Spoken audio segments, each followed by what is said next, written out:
deducir qué es lo que exactamente está pasando y nuestro tratamiento va a ser erróneo con fracasos en cuanto a resultados. Bueno, les decía que muchas veces, vamos con un criterio que no vamos por buen camino. Siempre les cuento que hacemos una deducción científica, pero resulta que a veces las deducciones no científicas no siempre son las correctas. Hay una pulguita que se le saca 2 patas y se le hace asustar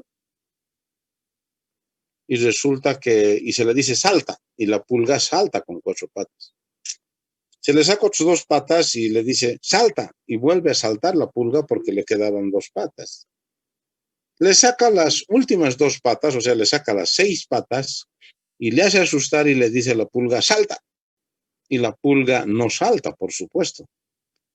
Entonces, en deducciones científicas ponen, se ha demostrado que sacándole las 6 patas a la pulga queda sorda. ¿Qué les parece? ¿Será que por sorda no salta? ¿O porque ya no tiene los elementos de locomoción, verdad? Entonces debemos arribar criteriosamente a algo correcto. Y eso es lo que quiero yo tratar de colaborarles, ayudarles a que lleguemos a eso y en cualquier materia ustedes puedan responder satisfactoriamente. Las preguntas. Ya están sus notas. He colaborado a muchos y a algunos que no han dado les he habilitado a fin de no perjudicarles. A quienes no han podido o algo ha pasado, puedo tratar de solucionar todas las intercurrencias que hayan existido. Falta de sistema, que no hayan podido, enfermedad, cualquier otra cosa. Todo vamos a conversar, pero tampoco soy tan tonto para aceptar todo. Bueno, la pregunta. Triada signo-sintomatológica de una fractura. Habíamos hablado a un principio de síntomas y signos. Si no sabemos qué es un síntoma o un signo, no vamos a poder hablar fluidamente sobre la ciencia médica. Tanto síntoma como signo son manifestaciones clínicas. Es como si fuera un golpe en mi antebrazo y está hablando este cuerpo. ¿Por qué? Porque tiene aumento de volumen, tiene deformidad, tiene hematoma, tiene equimosis, limitación funcional. Entonces, como un libro que estoy observando y es demostrable, porque esa es la ciencia, se puede experimentar y demostrar que eso está ocurriendo, repetir el hecho. Entonces, tanto síntoma como signo son manifestaciones clínicas perceptibles a través de nuestros sentidos, nuestra vista, nuestro olfato.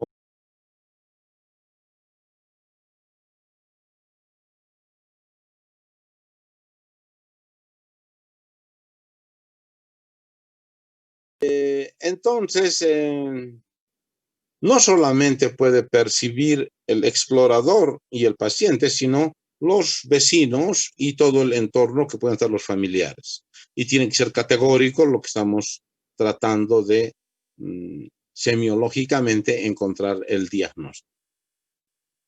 Entonces, ¿cómo podemos saber que está fracturado? Esto era en la era preradiológica, cuando no había radiología, el médico tenía que llegar a una conclusión. Pero si nosotros nos vamos a Cachimayo, a Ñucho, a un balneario y se cae de un árbol un primo, un hermano, no tenemos radiografía y tenemos que llegar a una conclusión. Entonces, uno es rotular con el término traumatismo. Traumatismo significa agresión, injuria del cuerpo, pero no está diciendo si es esguince, si es ruptura ligamentaria, si es tendinosa, si es muscular o fractura. Traumatismo, punto. Entonces, ¿Cómo sabemos que un trauma en un segmento del cuerpo es una posible fractura? Uno, deformidad. No podemos decir el dolor, porque el dolor es un síntoma. El síntoma, entonces, lo que hemos dicho, perceptible a todo el entorno, es común a muchas enfermedades. El síntoma es una manifestación común a muchas enfermedades. Ejemplo, tos. Tos va a haber en faringitis, traqueitis, bronquitis, alveolitis, pleuritis, todo lo que ocurra a este nivel. ¿Entendido? No nos dice qué es. Sí, más o menos nos aproxima de qué se trata, pero de ninguna manera es categórico. En cambio, el signo es una manifestación patognomónica, propia, exclusiva, particular de una sola enfermedad. Ejemplo, el signo de Koplik, una mancha en la encía sobre el segundo premolar, eso significa sarampión. Si le exploro y encuentro eso, es sarampión. No puede ser rubeola, no puede ser varicela, no puede ser ninguna otra patología. Tiene nombre y apellido, ¿entendido? Entonces, eso es el signo inequívoco. Bueno, continuamos. La primera pregunta. Triada signo sintomatológico de una fractura. Se ha traumatizado el antebrazo. ¿Cómo sé que está fracturado? Se deforma. Puede estar rotado, aumentado de volumen y se deforma. Deformidad. El dolor no puede deciros que hay una fractura, porque hay algunos que con un ticho les duele y a otros les pisa un carro y no les duele. Entonces el dolor tiene un margen amplio. Unos son intocables y otros, como Rambo, no les duele nada. Entonces, el dolor es un síntoma, mas no entra en la fractura. Deformidad. Puede estar angulado, no es correcto, entonces está fracturado. Deformidad más movimiento patológico del foco. El antebrazo normalmente no se mueve, pero si aparece moviéndose, algo está sucediendo. Por último, la fractura, sus cabos en contacto crujen cuando se mueve y es el crujido óseo. Entonces, si está deforme, si hay movimiento patológico y cruje, es una fractura. Claro que hay variantes, puede que poco cruja, que mucho cruja, que esté muy deformado, poco deformado, entonces, pero nos tiene que dar la pauta esos tres. El resto que he ido alimentando otros síntomas, como dolor, hematoma, equimosis, son síntomas que nos dicen que ha habido daño, pero no fractura. Tetrada, signo sintomatológico de la fractura expuesta. Expuesta significa la comunicación del foco fracturario con el exterior. Puede ser de dentro a fuera como de fuera a adentro. Si nos dan un machetazo, hace la herida y se entra hasta el hueso. Pero también una fractura, si es longitudinal, hace las veces de puñal y se sale como el puñal de dentro a afuera y lastimosamente se vuelve a entrar. Y queda una heridita puntiforme nada más. ¿Cómo puedo saber si se ha expuesto el hueso? Si coincide el lugar de la radiografía de la punta del cuchillo o vidrio, como sería el hueso, y que sale en su punta y se vuelve a entrar, esa sería una fractura expuesta. Pero es muy difícil. ¿Cómo sé que es una fractura expuesta? Hueso visible o palpable. Puedo meter mi dedo a través de la herida y si toco la fractura, hay una comunicación. Fractura expuesta no es que esté siempre al aire el hueso, significa la comunicación de la fractura con el exterior.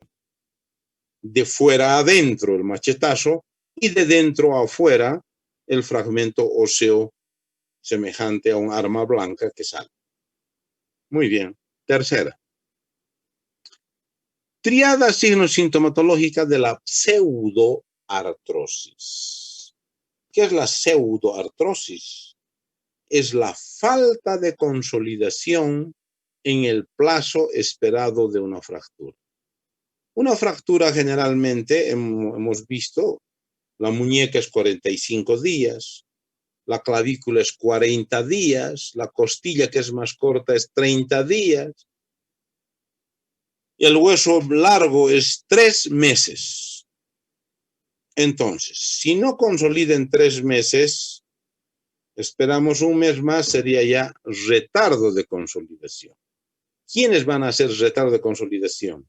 Las personas mayores. Pero si 4 meses pasa y no ha soldado o consolidado, o unión de los americanos, se llama pseudoartrosis. ¿Cómo encontramos entonces la pseudoartrosis? 1, que haya pasado más de 4 meses. Ya no va a soldar. No ha soldado. 2, no duele. Interesante, ¿no? El síntoma ahora está actuando. No duele. ¿Por qué? Porque es una nueva articulación que no ha soldado, pero no duele. Falla, es inestable, pero no duele. Y 3, que haya movimiento en el foco. Si mueve el lugar donde no debe moverse, es una pseudoartrosis. Muy bien. Ahora vayámonos al dolor. No duele. Interesante eso. La fractura tiene 5 etapas en la consolidación. 1, primero se hace un hematoma.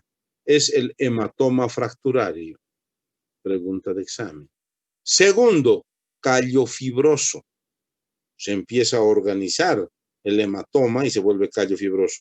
Tercero, consolidación primaria, que es hasta el mes y medio aproximadamente. ¿Por qué se caracteriza la consolidación primaria? La respuesta, porque duele. Entonces, ¿para qué nos sirve? Porque sabemos que podemos todavía corregir un poco. O sea, se mueve un poco todavía. Pero si ya no le duele, ya es consolidación secundaria o definitiva. Cuarto punto. Y el quinto es la remodelación. Entonces, a veces viene un paciente después de un mes, mes y medio, de 2 meses del campo. Agarro la fractura y trato de reducirla. Si le duele, quiere decir que es callo primario y puedo aún corregir. Si está angulado, lo enrecto, me permite porque todavía puedo. Pero si es callo secundario, ya nadie puede movilizar, acomodar o corregir. Entonces, tenemos que si no le duele, ya no va a haber consolidación en la pseudoartrosis. Triada, que hayan pasado más de 4 meses, ya no va a soldar. Movimiento patológico del foco. Y tercero, no duele. Entonces, esas triadas hay que tratar de que encajen y tiene su diagnóstico categórico. Luego ya se verá algunas alternativas, puede doler poco, puede doler mucho, puede haber mucha deformidad, no deformidad, etcétera, ¿no? Dependiendo. Y también dependiendo de qué lugares, en generalidades les decía. El húmero y la tibia aman la pseudoartrosis. Son los máximos lugares de que esta patología se presente. No se va a presentar en las metáfisis o epífisis. Siempre consolidan en la mitad del tiempo. ¿Por qué? Porque tienen muy buena irrigación. Otra pregunta. Triada signo-sintomatológica de una fractura consolidada. Lo contrario de la pseudoartrosis. Esto ha soldado. Puede haber soldado chueco o rotado o angulado. Chueco nos va a decir el paciente, no nos va a decir está angulado, doctor, o está rotado, no, está chueco. Entonces, pero en primer lugar, no duele, igual que la pseudoartrosis, no duele. ¿Por qué? Porque ya está unido, ya está consolidado o soldado. Uno, no hay movimiento del foco. ¿Por qué? Si ya está soldado, ya no se va a mover el foco. No movimiento del foco. Uno, no dolor. Dos, y tres, soporta carga. O sea, puede caminar o pisar o puede movilizar y ya no va a haber más movimiento. En todo caso, estaríamos esperando la remodelación. Muy bien. 5. Triada sintomatológica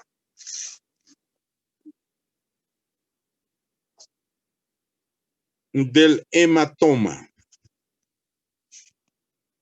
Muy interesante. Triada, signos, síntomas, sintomología del hematoma. Eso no había hablado en el anterior curso. Hematoma. El hematoma es el producto de un traumatismo en el organismo. Donde pinchemos en el organismo, sienten dolor. Donde pinchemos va a salir sangre. ¿Qué quiere decir? Que hay una irrigación en todo el sistema de nuestro organismo, arterial, venosa y capilar. Si hay un trauma, va a haber una ruptura de vasos arteriales, venosos y capilares. Por lo tanto, es como una cañería que se ha roto de agua, va a empezar a acumularse el agua, se va a hacer una laguna si es en algún lugar medio hondo. En nuestro cuerpo se va a hacer una colección de sangre. Eso sería el hematoma. Características del hematoma. ¿Cómo es el hematoma? Generalmente es superficial, porque si fuera profundo no notaríamos. Va a fluctuar. Nosotros vamos a hacer como ola, como tecla, como un colchón de agua, ¿no es cierto? Han tratado de mover ahí como olas. Entonces, eso sería la característica del hematoma. Va a haber una deformación, indudablemente, va a haber una fluctuación y, por supuesto, va a haber una limitación funcional. La equimosis es una manifestación del hematoma tardía o mediata. Después de 48, 72 horas recién aparece el moretón. Uno recibe un golpe y la equimosis va a aparecer 48 horas después. Bueno, continuamos. Tratamiento inicial, 5 sís y 5 nos. Deformación, fluctuación, limitación funcional. Godet. El Godet es un signo de retención de líquido, de edema. Presionamos con el dedo y debería haber por turgencia inmediatamente recuperar la forma. Pero si queda una fovea, se denomina Godet positivo. Que en este caso solamente es para saber y dominar los síntomas. Si uno está con un traumatismo en la rodilla, por así decir, no sabemos qué es, si es ligamento, fractura, etc. Frente a un traumatismo en cualquier lugar y hay un médico por ahí, hay 5 cosas que debe hacerse y hay 5 cosas que nunca debe hacerse. ¿Qué debe hacerse?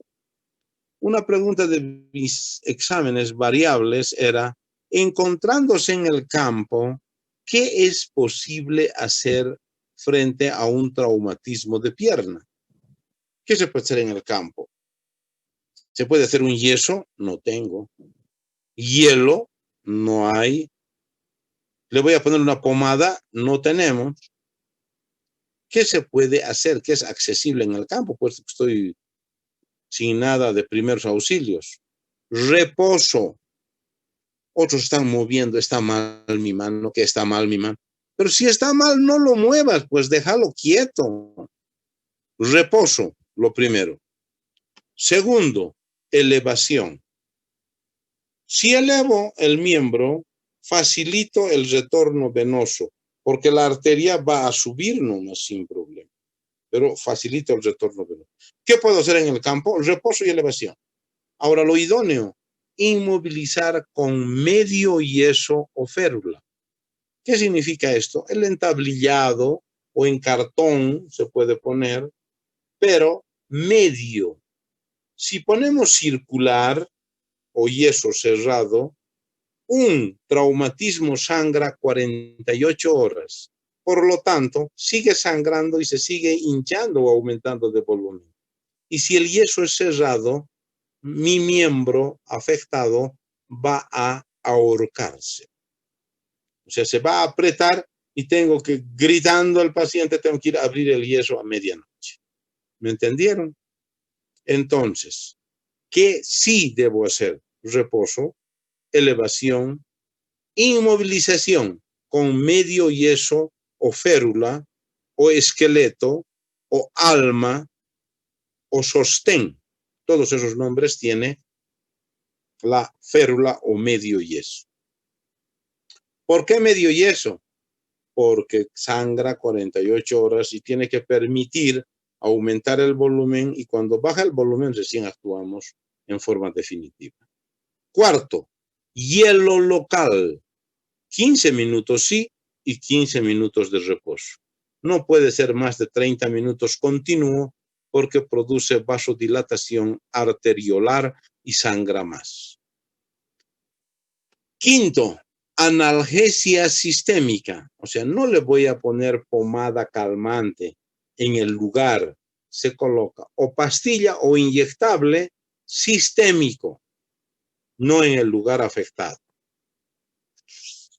La otra pregunta, ¿qué conductas no se deben realizar? Uno, no actividad. Si sigo moviendo, peor estoy haciendo sangrar. No actividad. Dos, el sí era elevación. En este caso será no descender. Otros están caminando con su mano que le duele, pero siguen caminando, avisando que le está doliendo. Pero haz reposo y eleva tu mano.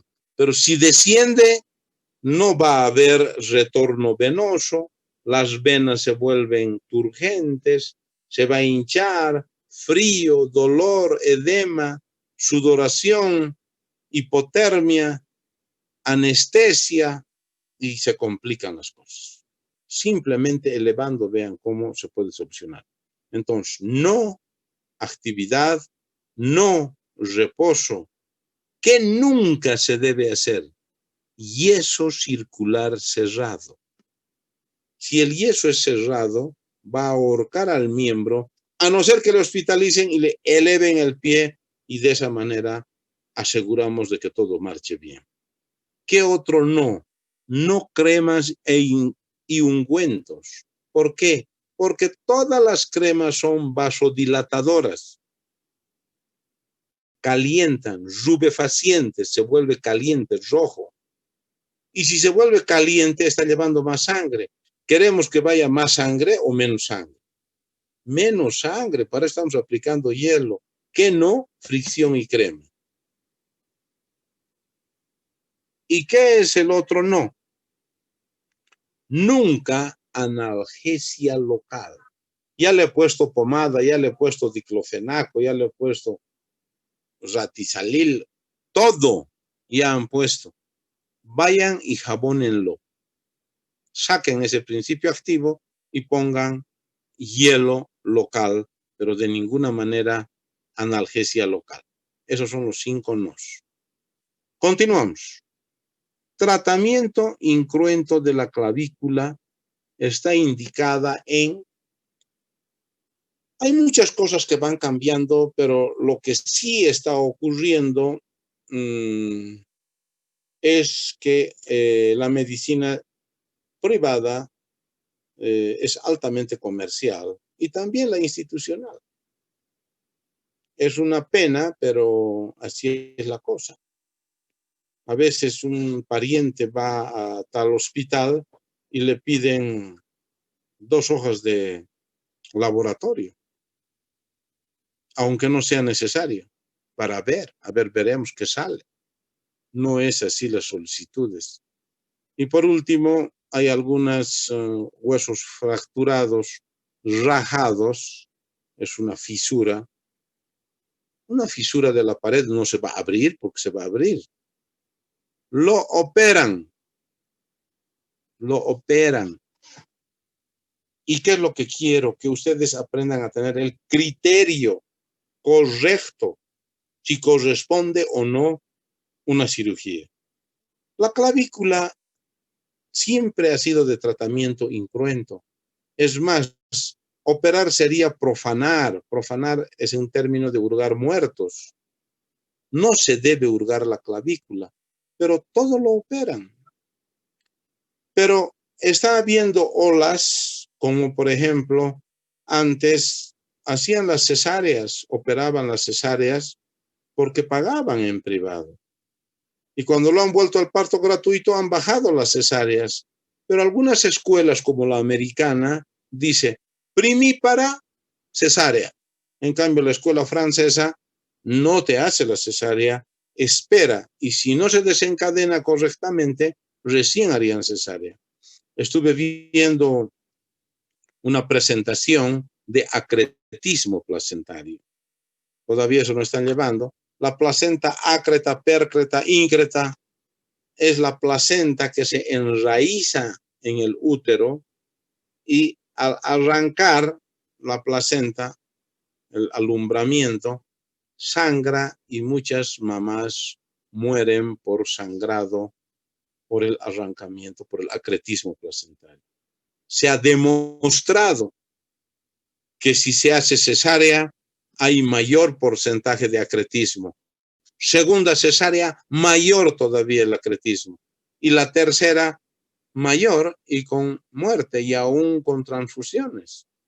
Entonces, si tendrían que hacerle cesárea a mi hermana, a mi hija, a mi pariente o a alguien que aprecio o a cualquiera, porque debemos tener amor al prójimo, no aconsejo cesárea. Y luego dirá el médico, ¿no?, científicamente si corresponde o no, si hay sufrimiento fetal, si hay pelvis estrecha, hay indicaciones. No estoy diciendo que no se debe hacer, sino que su indicación sea correcta, que el criterio con lo que ha actuado el médico sea el mejor. Y ustedes lo que están formando es su criterio. La clavícula no se debe operar. A tal extremo que tenía una pregunta de examen. ¿Qué fracturas de clavícula se infectan? Solo las operas. Si no se opera, jamás se va a infectar porque no estás agrediendo ni invadiendo. Entonces, ¿por qué está el tratamiento incruento?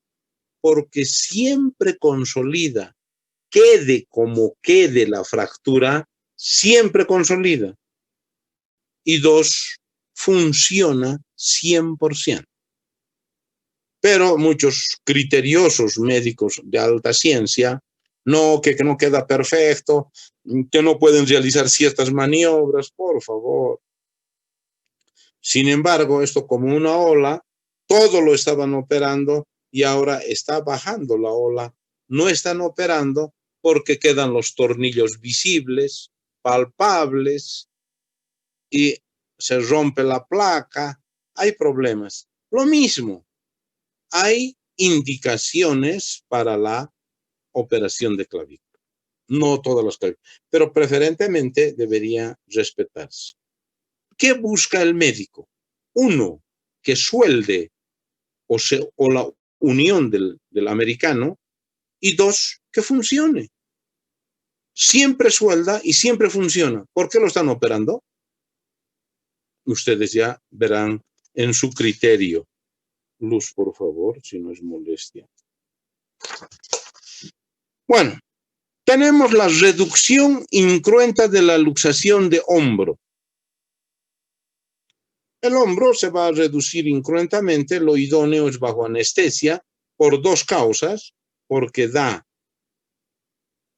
analgesia, no le va a doler, y 2, relajación. Entonces vamos a poder realizar un movimiento.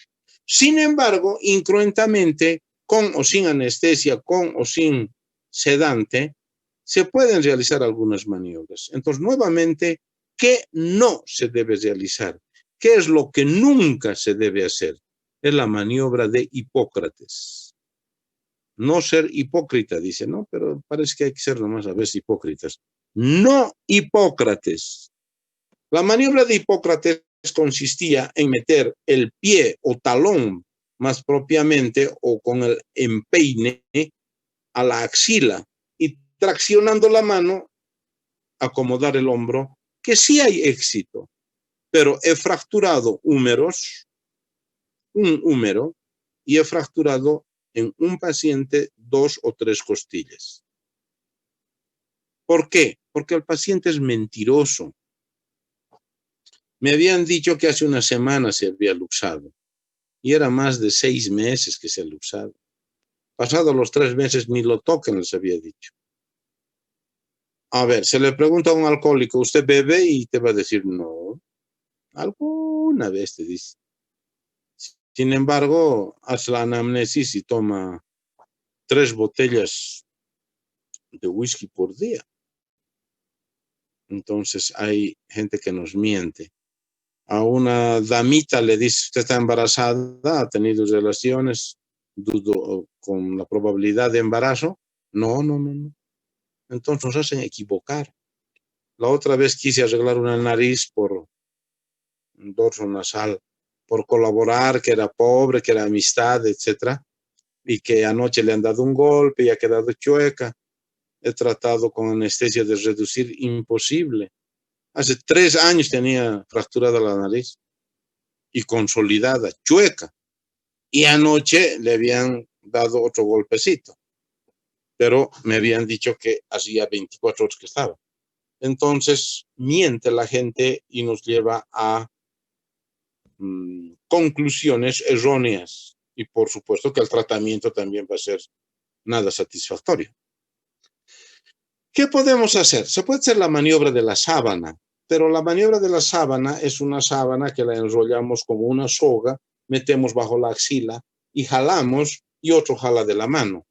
Si jalamos y contrajalamos la maniobra de la sábana, pero el paciente tiene que estar relajado o tendría que ser luxación recidivante ya varias veces que se ha luxado y se puede colocar. Sin embargo, la de coger, que es abducir y rotar externamente, lentamente vamos haciendo con calma, se fatiga, se cansa el paciente y se relaja. Un poco más, hasta que se logra. Sin embargo, en 5 pacientes que he podido hacer en mi vida, no hace mucho, ahora un año de esta experiencia, mi hijo, que está investigando más, que está al día con los modernos, una maniobra peruana que simplemente consiste en llevar el hombro hacia atrás y interesante, entró lo que no hemos podido con la coger ni con la sábana, se pudo con esa maniobra peruana que simplemente consiste en llevar en antepulsión el brazo, continúa hasta atrás, hace una palanca con la acromión y logra más. Lo que sí, tal vez algo que les puedo aconsejar es una meneada que les había dicho que es como bailar mayonesa para que se armonice los tendones y la cápsula, el manguito rotador y tendones en la luxación de hombro. Entonces sería para la luxación. En cualquier momento se corta y hasta ahí avanzaremos. Vamos a avanzar el prono doloroso. Otra pregunta. El prono doloroso se produce en los niños de 6 a 8 años por la tracción de un solo brazo. ¿Qué es en realidad el prono doloroso? Es una subluxación capital de radio. ¿Por qué? Por haberle alzado o jalado de un solo brazo. Mucho más si el niño es flaquito, hiponutrido, hay otros engreíditos, ¿no? Que no quieren comer, muy sobreprotegidos, débiles. Ahí se le alza si se sale nomás su codo, eso es lo que dice la gente. El prono doloroso es muy interesante. Si ustedes alguna vez se han colgado de la barra o paralela con una sola mano y levantan sus pies, van a girar. ¿No es cierto? Eso es lo que ocurre en el codo. Como jalan, como no gira,